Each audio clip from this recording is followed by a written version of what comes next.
Excellent. Well, let's start the day and open up your Bibles, if you would, to see where we're opening up to Exodus chapter 25. We're going to start in the Old Testament. Exodus chapter 25. We're going to look a little bit this morning about the Ark of the Covenant and what it was for. There was a time where the children of Israel, as we know, were in bondage in Egypt.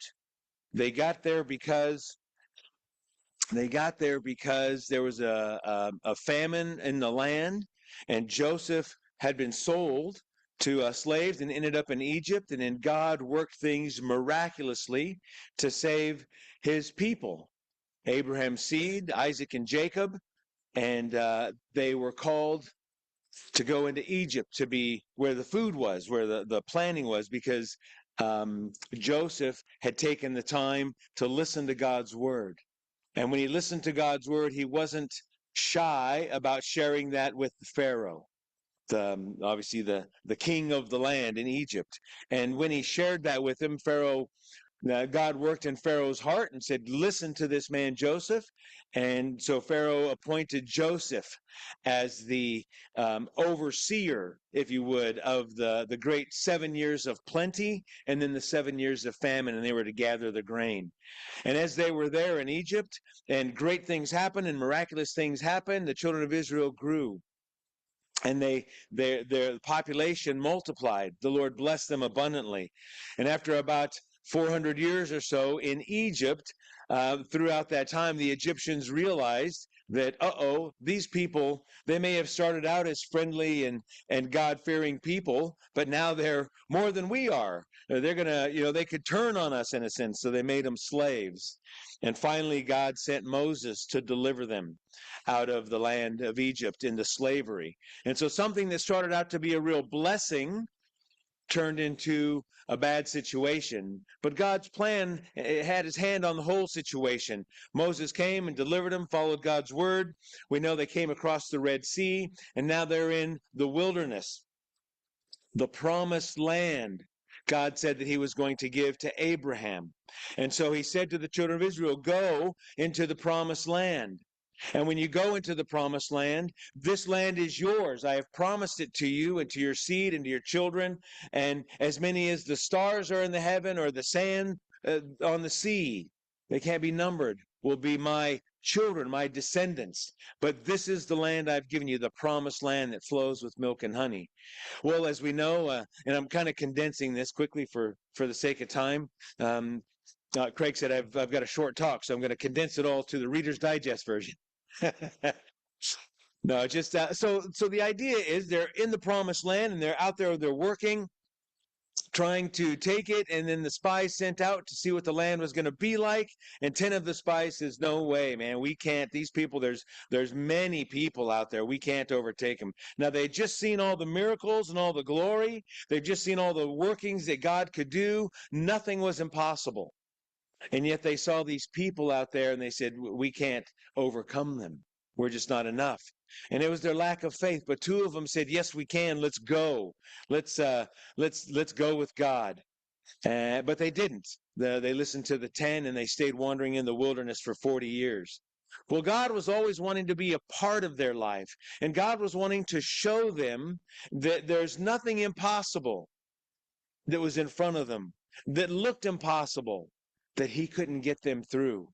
And it started out with the bondage in Egypt.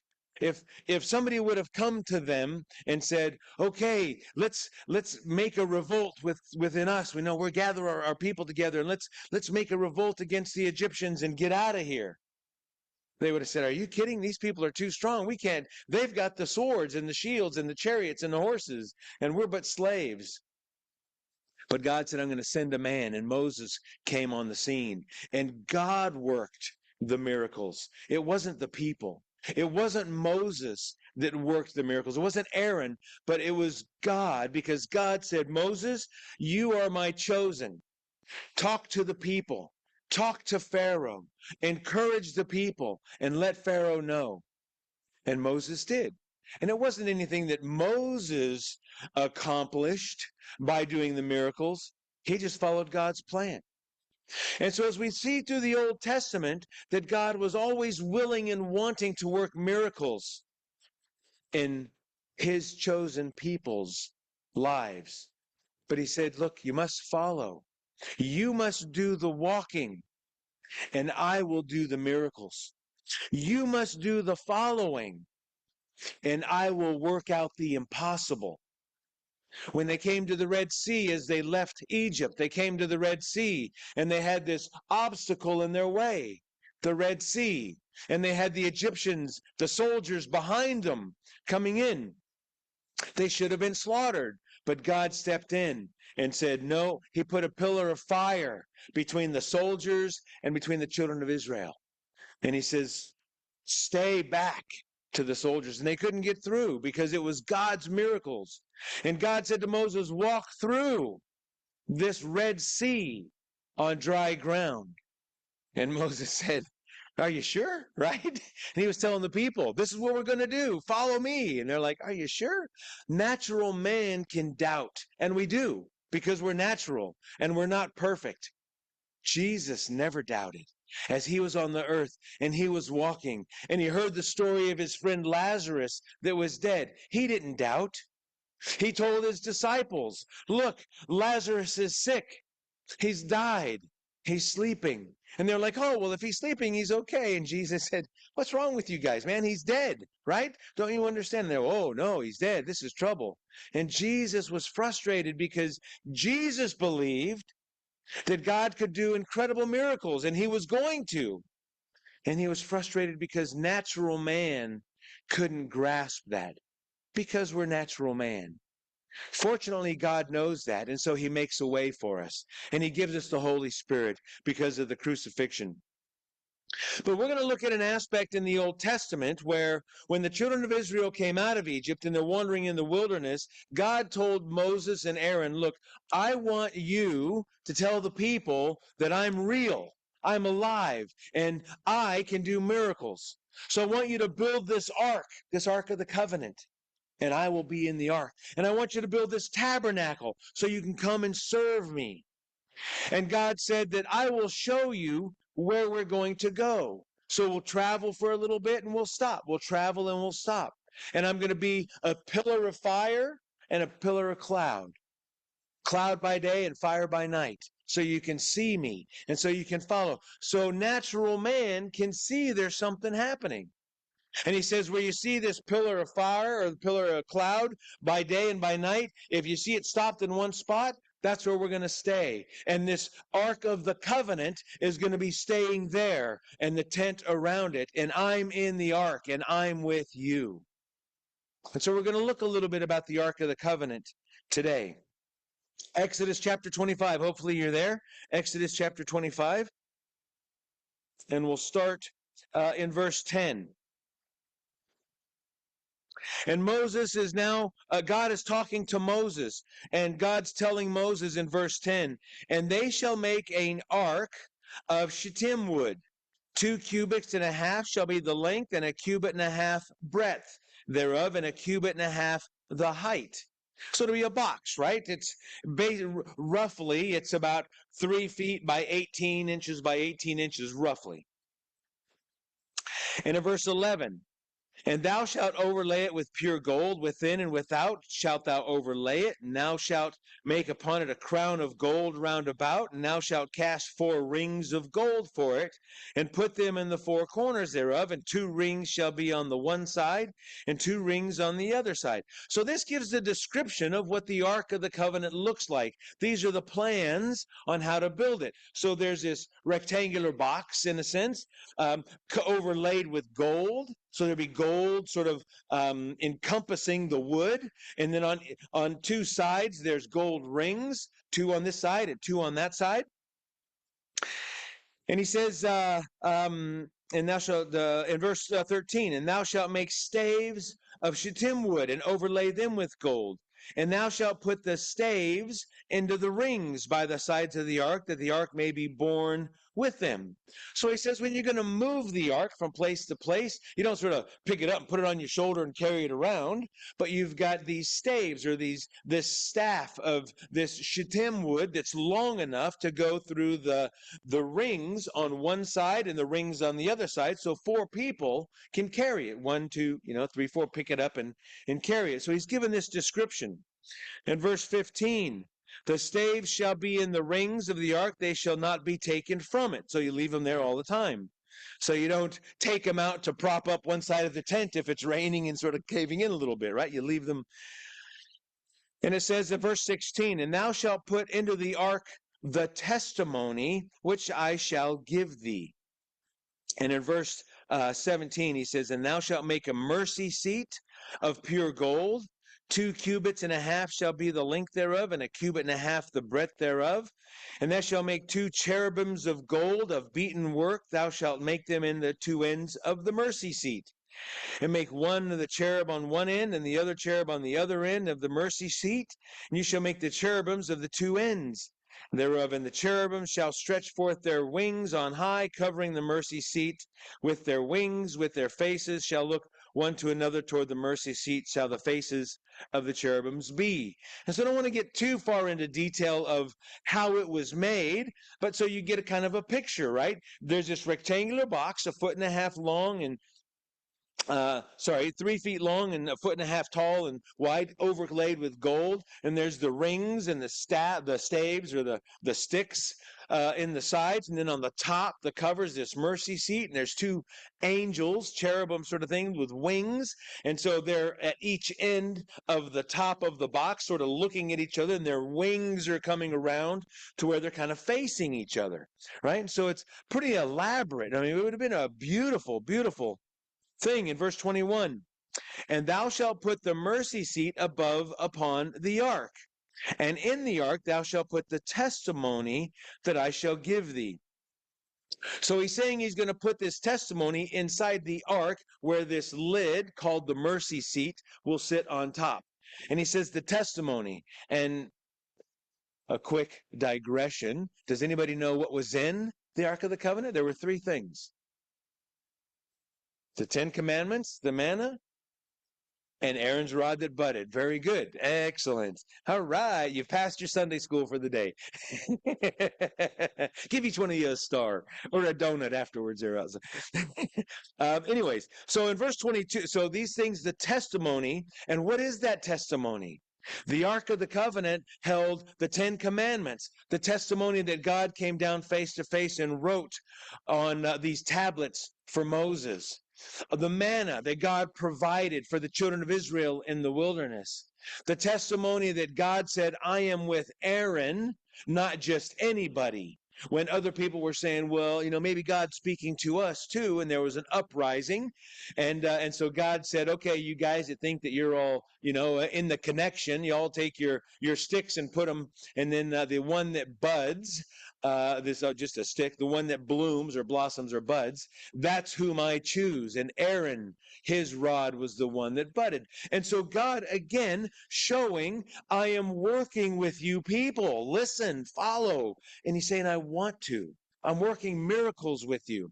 And so those 3 things put in the Ark of the Covenant, because that's a testimony. That's to remind you that I am working with you. I am still here.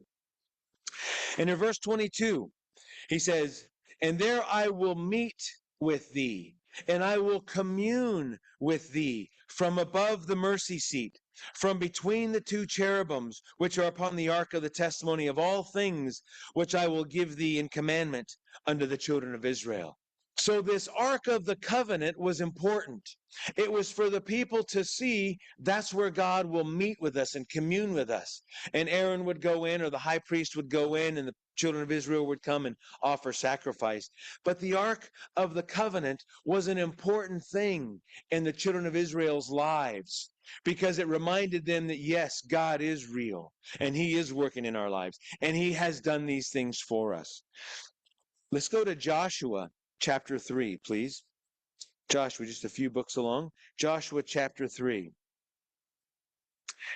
Now, this is a time where, Joshua chapter 3. This is a time where the two spies came back from the land.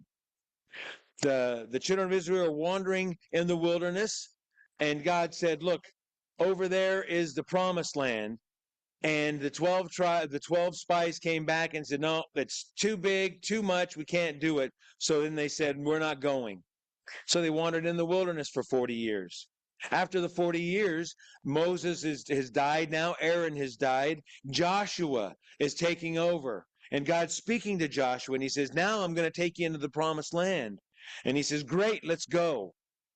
So he sent two spies into Jericho to see what the atmosphere was like. And the two spies came back and said, man, they're afraid of us. They are afraid that we're going to come and conquer them. And Joshua said, that's exactly what we're going to do. Let's go. So this is where we pick up the story now. The children of Israel have wandered 40 years in the wilderness. Moses and Aaron had died. Now they're getting ready to cross into Jericho. So we pick it up here in chapter 3 of Joshua in verse 1. And Joshua rose early in the morning, and they removed the Shittim and came to Jordan, and he and all the children of Israel, and lodged there before they passed over. This is the river Jordan. And it came to pass after 3 days that the officers went through the host. And they commanded the people, saying, when you see the ark of the covenant of the Lord your God, and the priests, the Levites, bearing it, then you shall remove from your place and go after it. And so Joshua is saying, okay, we're getting ready to go over to Jericho. We've got to cross the Jordan. We've got this huge river in front of us, and it's flowing. We're going to cross Jordan, get to the city of Jericho, and we're going to take it. That's going to be the first one in the promised land, and good things are happening. God is going to work miracles. He says, so when you see the Ark of the Covenant and the priests picking up the Ark and moving and heading towards the river, pack your stuff, gird your loins, let's go, because things are going to happen. But you must follow the plan. No ifs, ands, or buts. No, oh, I haven't had my breakfast yet. No, I need another cup of coffee. When you see him going, it's time to go. This is the plan. Let's go down to verse 14 for sake of time. Down to verse 14. And it came to pass when the people removed from their tents to pass over Jordan, and the priests bearing the ark of the covenant before the people, and as they bear the ark, were come unto Jordan, and the feet of the priests that bear the ark were dipped in the brim of the water, for the Jordan overflows all his banks at this time of the harvest. So you can see now the story is the priests they've gotten the Ark of the Covenant. They're walking towards this river Jordan. It's overflowing the banks because it's flooding season. And you see they're walking along. The people are saying, yes, let's go. It's time. And as they're walking along and the priests are stepping into the water, can you imagine the faith the priests must have had? This river is just rushing and roaring by. And you're thinking, we're going to walk into that? How are we going to do this? Are we going to walk on the water? What's going to be how are we going to? In verse 16, that the waters which came down from above stood and rose up upon a heap very far from the city of Adam, that is beside Zaratan. And those that came down towards the sea of the plain, even the salt sea, failed and were cut off, and the people passed over right against Jericho. The second time that the Lord said to the water, stop, I'm making a path for my people. This rushing water, this amazing, powerful situation. The priests, the Ark of the Covenant, they're standing there on dry ground. And the people, can you imagine the confidence? Yes, we're doing this. It's happening. He is answering our prayer. He is leading us. In verse 17, and the priests that bear the ark of the covenant, the Lord, stood firm on the dry ground in the midst of the Jordan, and all the Israelites passed over on dry ground until all the people were passed over clean. What an amazing sight that would have been. Yes, let's go. Yes, God is listening. He's guiding us. We're following his plan, and he's working the impossible. The impossible. he is working. Let's go down to chapter 6, Joshua chapter 6, verse 1. Now, this is the city, Jericho, where they've just come across the river Jordan, and the first big city there is Jericho. In chapter 6, in verse 1. Now, Jericho was straitly shut up because of the children of Israel. None went out and none came in. It was a walled city. And they shut all the gates, they shut all the doors and said, no one's going out, no one's coming in, because here come the Israelites. And they think they're going to take the city. We'll just lock the door and leave the light off, so they'll think we're not here. In verse 2, and the Lord said unto Joshua, see, I have given into thine hand Jericho, and the king thereof, and the mighty men of valor. And you shall compass the city, all ye men of war, and go around about the city once. Thus shalt thou do for 6 days, and 7 priests shall bear before the ark 7 trumpets of ram's horns, and the 7th day you shall compass the city 7 times, and the priests shall blow with the trumpets. And it shall come to pass that when they make a long blast with the ram's horn, and when you hear the sound of the trumpet, and all the people shall shout with a great shout, and the wall of the city shall fall down flat, and the people shall ascend up, every man straight before him. And so he's saying, this is what you have to do. This is the plan. We've read the story before. We know how it goes. You've got to follow the plan. For 6 days, you're going to walk around the city. You're going to just scare the snot out of the people inside. They're thinking, are they coming? Are they coming? Oof, not today. Are they coming? Are they coming? Not today. For 6 days. But the 7th day, they're going to walk around 7 times. And then you're going to hear the sound of the trumpet. And then all the walls are going to fall down. You can imagine the intensity of the people inside the city. You can imagine the joy and the excitement of the children of Israel walking around. We're following God's plan. We're doing it His way. He is going to conquer this city for us. Down in verse 20. So the people shouted, this is them walking around the 7th day. So the people shouted when the priests blew with the trumpets, and it came to pass, when the people heard the sound of the trumpet, and the people shouted with a great shout, that the wall fell down flat, so that the people went up into the city, every man straight before him, and they took the city. Because they followed the Ark of the Covenant. They followed the testimony of God. They followed the priests, the Levites, doing it God's way. And it was a success. And it was a victory. And how exciting was that? Boy, the faith would have been just amazing. The Ark of the Covenant was very important to the people. It meant something. They knew that if they followed the ark, they were following God. And as they were following God, miraculous things would happen. But they had to follow. They had to follow. Let's go to 1 Samuel chapter 4. 1 Samuel chapter 4. There we are. Now this is a number of years later. This is when Samuel is becoming a young prophet, and he's in the temple. Eli was the high priest. Saul was king at this point. Eli was the high priest, and he had 2 sons, Hophni and Phinehas. And they weren't good guys. They didn't do the right thing in serving the Lord. They were off track. They didn't follow the plan of God. And in 1 Samuel chapter 4, let's start in verse 1. And the word of Samuel came to all Israel. Now Israel went out against the Philistines to battle, and pitched beside Ebenezer. And the Philistine pitched in Aphek. And the Philistines put themselves in array against Israel, and when they joined the battle, Israel was smitten before the Philistines. And they slew of the army in that field about 4,000 men. You notice what's not present? The Ark of the Covenant, the priests. No, hey, let's seek the Lord. In verse 3. And when the people were coming to the camp, so they went out to battle. There were about 4,000 men of the Israelites died. They didn't overtake the Philistines. They said, oh, time out, water break, let's regroup. They went back to their camps, and the Israelites are saying, what happened? In verse 3, and when the people came into the camp, the elders of Israel said, wherefore hath the Lord smitten us today before the Philistines?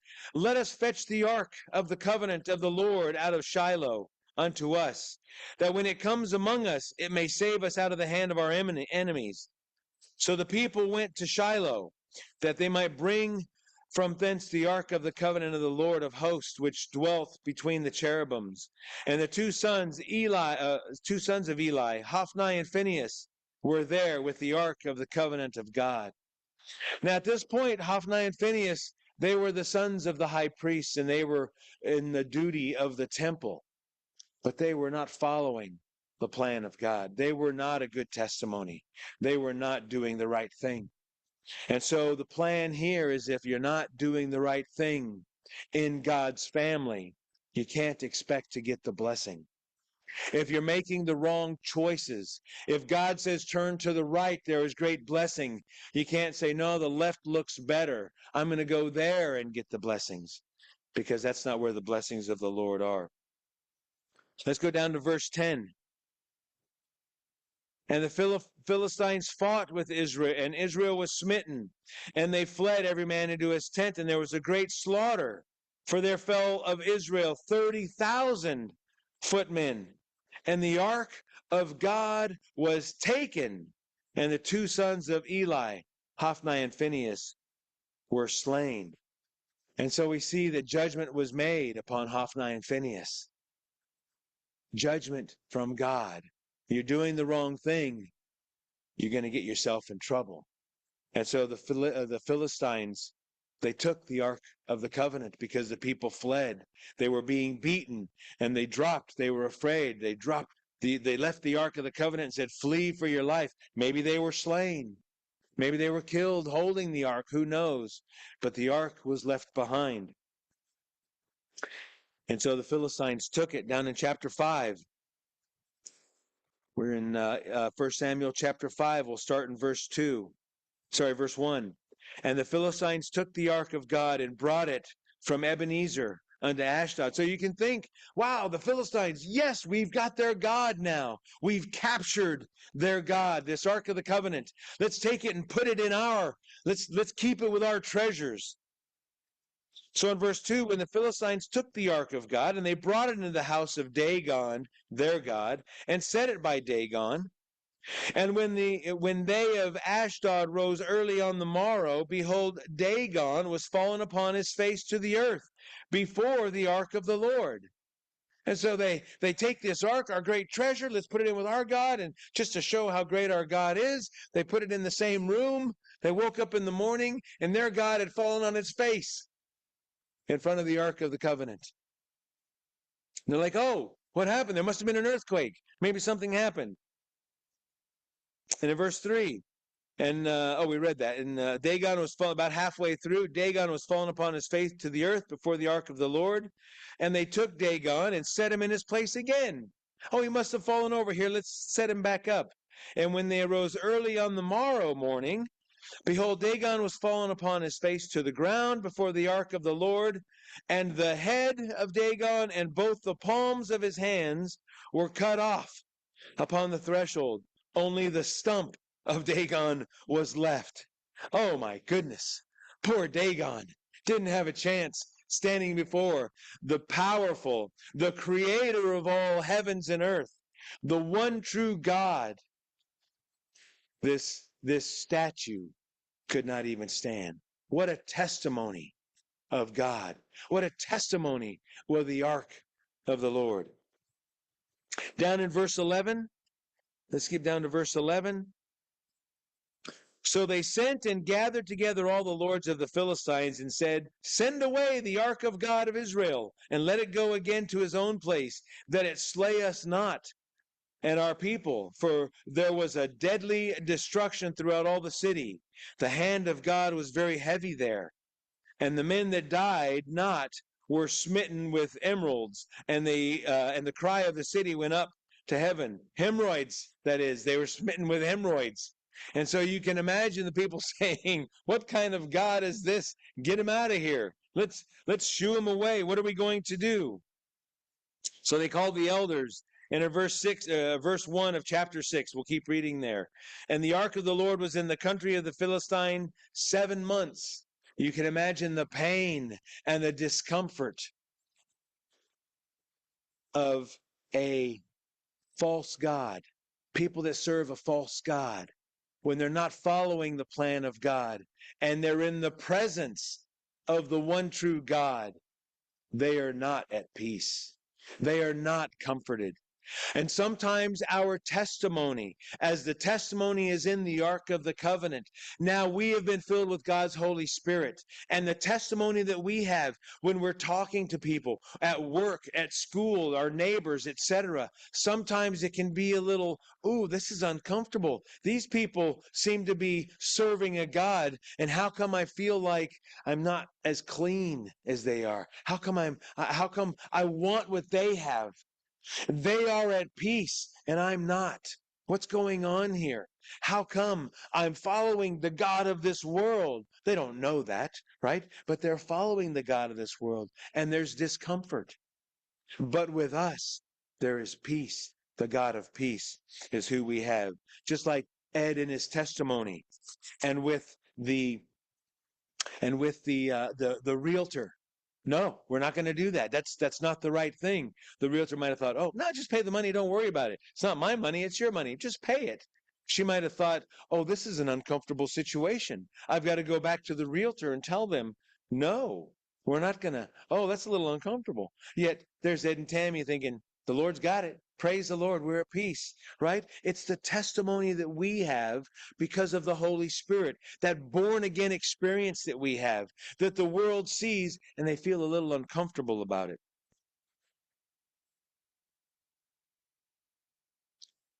Chapter 6, in verse 7. Let's go down to verse 7. So they sent it away. Now therefore, in verse 7, they say, now therefore make a new cart, and take two milk cows, on which there were never come no yoke, and tie the kine to the cart, and bring their calves home from them, and take the ark of the Lord, and lay it upon the cart, and put the jewels of gold which you return him for a trespass offering in a coffer by the side thereof, and send it away, that it may go. Let's get this thing out of here. Put a brand new cart. Let's not get an old rickety cart. Get a brand new cart, a couple of good cows, and send it away. Let's offer some gold, um, gold, sort of replications of whatever they decided to do. I think they were of the hemorrhoids or whatever. But anyways, that's kind of gross. Down in verse 14. They sent the gold with it. It's a jewel, right? And verse 14, and the cart came into the field of Joshua, a Beth-Shemite. So now the Ark of the Covenant has made this round. And the children of Israel being blessed, coming across the river Jordan, the Israelites, the Levites, how exciting it is. A few years later, they're not following the word of God. They've been distracted by Hophni and Phinehas. And the ark is gone into the Philistines. They've captured it. And the Philistines said, it's too powerful for us. Send it back. And so now the two cows are going home to the children of Israel. And they come to Joshua's place here in the field of Joshua. And continuing on in verse 14, he was a Beth-Shemite and stood there where there was a great stone. And they clave the wood of the cart and offered the kine a burnt offering unto the Lord. And the Levites took down the ark of the Lord and the coffer that was with it, wherein the jewels of gold were, and put them on a great stone. And the men of Beth Shemesh offered burnt offerings and sacrificed sacrifices the same day unto the Lord. How exciting a day it would have been, right? Praise the Lord. The ark has come back to us. How exciting would that be? In verse 21. Let's go down to verse 21. And they sent messengers to the inhabitants of Kirjath Jearim, saying, the Philistines have brought again the ark of the Lord. Come ye down and fetch it up. And the men of Kirjath Jearim came and fetched up the ark of the Lord and brought it into the house of Abinadab in the hill, and sanctified Eleazar his son to keep the ark of the Lord. And it came to pass while the ark abode in Kirjath Jearim that the time was long, for it was 20 years, all the house of Israel lamented after the Lord. So they were sad that they didn't have the ark in the house of the Lord, but they were happy that it came back. And as we read through the story, and for the sake of time, there was great blessings in this house because the ark was there, and there was a high priest or somebody appointed to look after it. And they were trying to follow again the things of the Lord. And then David finally called down and brought the ark up into the city of Jerusalem, and there was great rejoicing.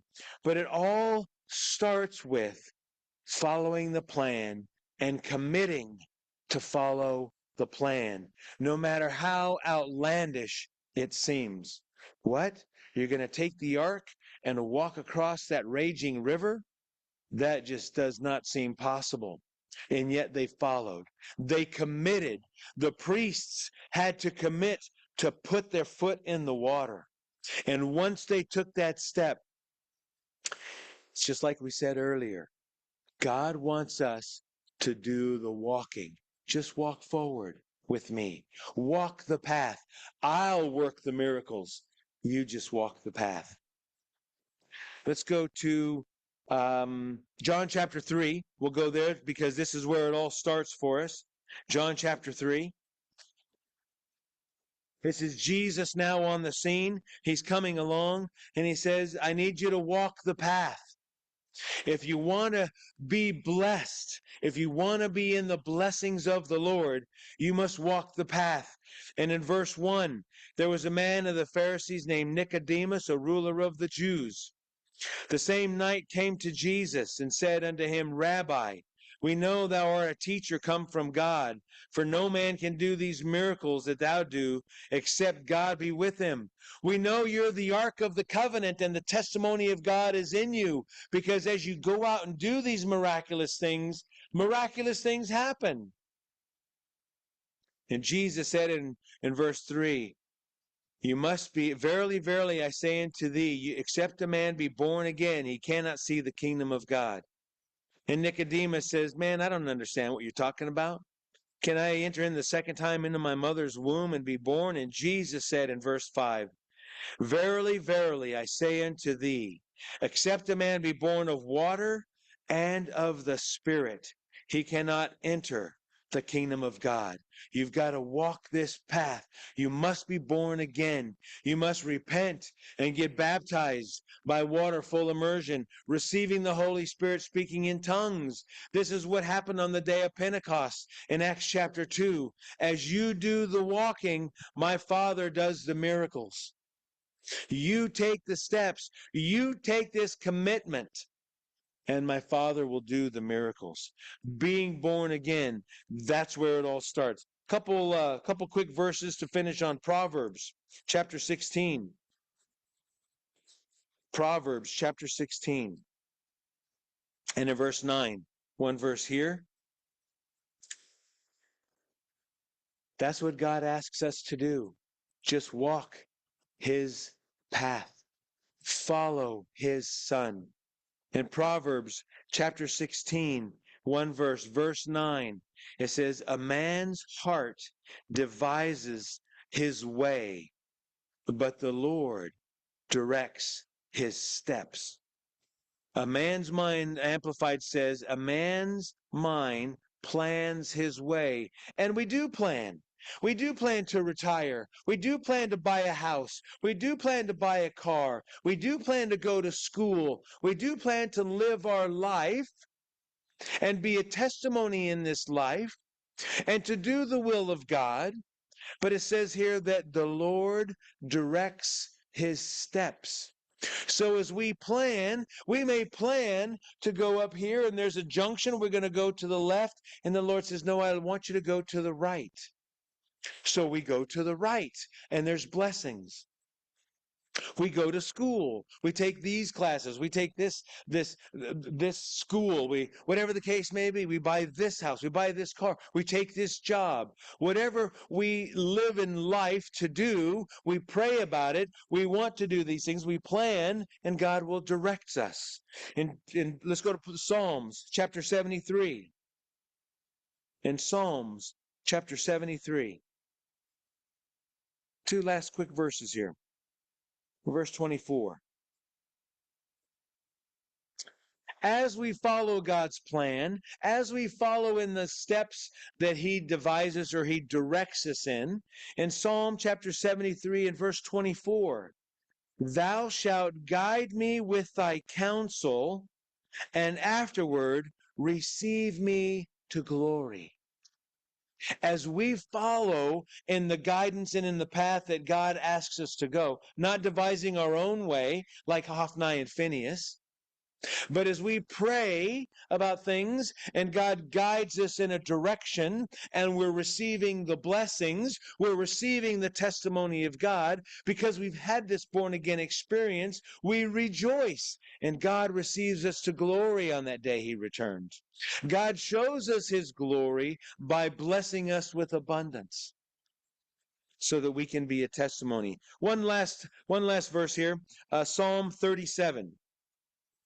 Psalm 37 in verse 4.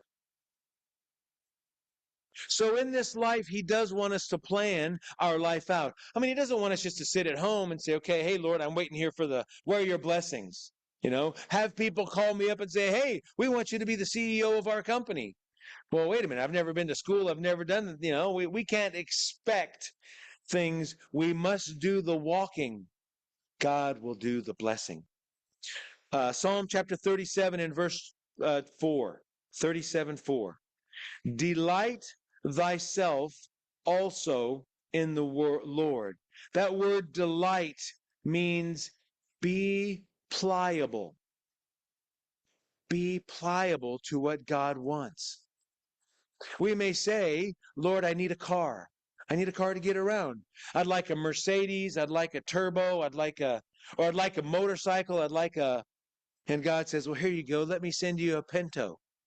It runs. Maybe not a Pinto. Maybe there's people who may not even know what a Pinto is and never seen a Pinto. My mom used to have them. Anyways, that's it. Be pliable, and the Lord wants to bless us with. We're not asking for a Mercedes car. We're not asking for a Land Rover. Let's get me something that can get me there and back. I want something reliable. I want the blessing of the Lord. Delight thyself, in verse 4, also in the Lord, and he shall give you the desires of your heart. You desire a car. I'll give you a car. I'll direct you in where to get a car. As we know, our sister's testimony, Sarai and Craig, the Hill family, and that whole testimony of a car. What an amazing, praise the Lord. In verse 5, commit thy way unto the Lord. Walk that path. Don't just say, oh yeah, I'm going to get a car one of these days. The Lord's going to bless me with a car, and don't do anything about it. Commit. Move. Action. Commit action word. Let's go. Commit thy way unto the Lord. Trust also in him, and he shall bring it to pass. We've got to move. We've got to get moving. And once we get moving, the Lord will direct, he will guide, he will bless. The scriptures tell us that he's got treasuries that he wants to bless us with. He wants us to be the head and not the tail. He calls us. He placed us to be the head and not the tail. But we must commit to him. We must follow his plan, and we must walk the path. And all the people said, amen. Title of that talk? I don't know. Pray for a Mercedes, get a Pinto? No. Commit to the Lord. Commit to the Lord.